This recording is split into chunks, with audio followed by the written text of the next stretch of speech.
Hello po sa inyong lahat mga ka-crypto. Ako po si Pinoy Crypto Trader at sa video na ito ay atin pong pag-uusapan ang tungkol kay Shiba Inu. Kung saan ang sabi rito ay kailan kaya magagawang akyatin ni Shiba Inu ang presyong 2.5 cents. Ito po ay 0.025. Kaya ayan, bago po tayo magpatuloy ay nais ko lamang po munang bigyang linaw ang aking disclaimer kung saan ang nilalaman po ng video na ito ay hindi po ito isang financial advice. For education and information purposes lamang po ang layunin nito. Maliban po dito ay nais ko na rin pong magbigay babala na wala pong kahit anumang group chat ang Pinoy Crypto Trader. Ayan, meron pong inilabas na prediction dito itong si Telegon. In the midst of market uncertainty, Telegon, a renowned firm specializing in on-chain metrics and price forecasts, has made predictions for SHIB's future. Ayan, itong si Telegon ay isa po siyang kilalang on-chain metrics at price forecast kung saan ay naglalabas po siya ng mga prediction sa iba't ibang mga cryptocurrencies. Kaya, ayan, pagdating po rito ay naglabas po siya ng prediction para kay Shiba Inu.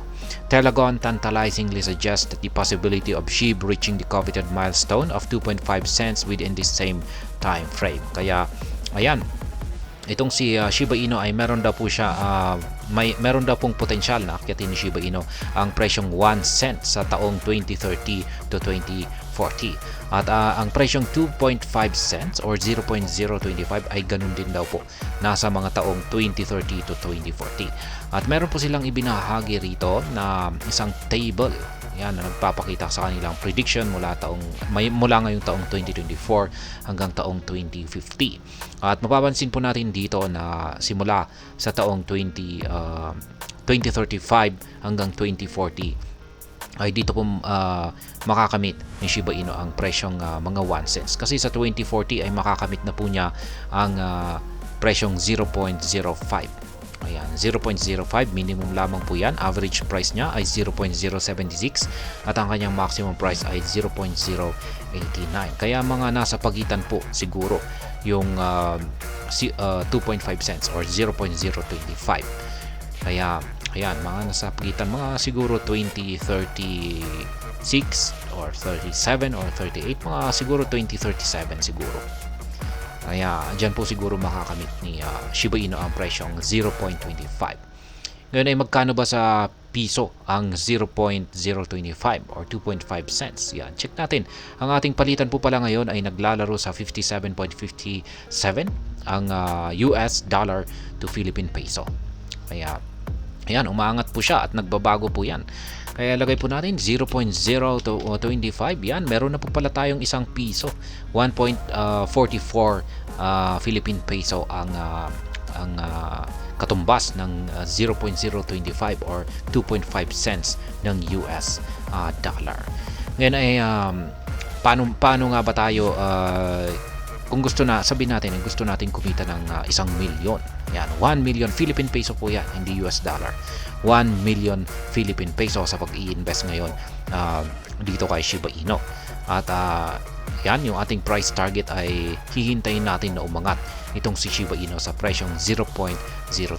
Ay, ang tanong ay magkano naman yung pwede nating yung kailangan nating i-hold na amount ng Shiba Inu para kumita ng 1 milyon or 1 million Philippine peso. Ang gagawin lamang po natin ay syempre i-divide lamang po natin yan. Yung 1.44 na yan, yan ay divide lamang po natin sa 1 million peso.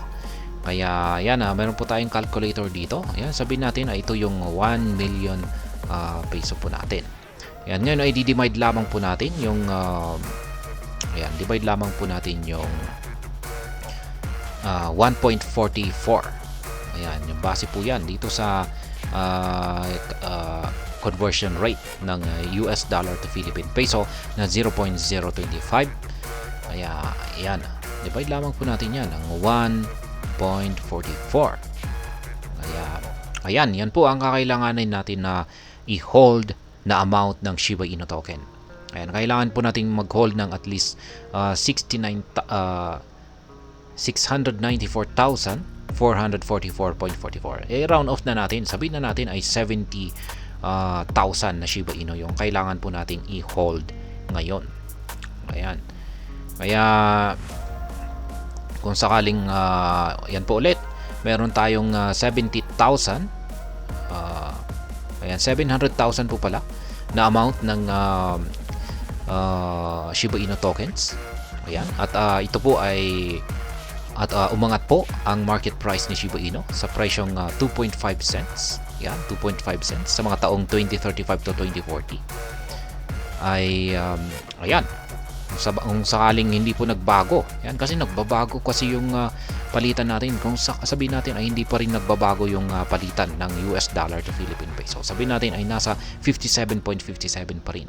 Kaya nasa 1.44 Philippine peso ang palitan. Kaya yan, yung 700,000 na amount ng Shiba Inu tokens natin ay multiply po natin ng 1.44. Kaya ayan, meron po tayong higit 1 million peso na kinita rito. Pero yan, syempre nagbabago kasi ito, nagbabago kasi yung palitan natin. Malay natin ay tumaas pa. Kung tumaas pa yung palitan ng US dollar to Philippine peso ay syempre mas malaki po yung ating maaaring kitain dito. Kaya ayan, yan pong muli ang prediction ng Talagot, kung saan ay si Shiba Inu ay posible daw po niyang akyatin ang 2.5 cents or ang presyong 1.44 Philippine peso. Ayan, sa Philippine peso po yan. Ayan, pero gamitin na lang natin ay yung cents ng US dollar. 2.5 cents. Ayan, or 0.025 sa mga taong 2035 to 2040. Ayon po ko yan kay Talagon, na isang kilalang metrics analytic po ulit yung sabi dito, on-chain metrics at isang price forecast na firm. Ayan, analytical firm. At ayan, hanggang dito na lamang po tayo sa video na ito. Sana po ay inyong nagustuhan ang aking paliwanag sa video na ito. Kung inyo po itong nagustuhan ay pakiclick lamang po ang like button nito. Para naman po sa mga bago lamang dito, kayo po ay aking inaanyayahan para mag-subscribe. Pakiclick na rin po ang bell icon nito dahil ito po ang siya magsisilbing notification nito sa mga bago kong videos na aking pong ina-upload sa aking YouTube channel na ito. Marami pong salamat sa panonood. Ingat po tayo lagi at God bless po sa ating lahat.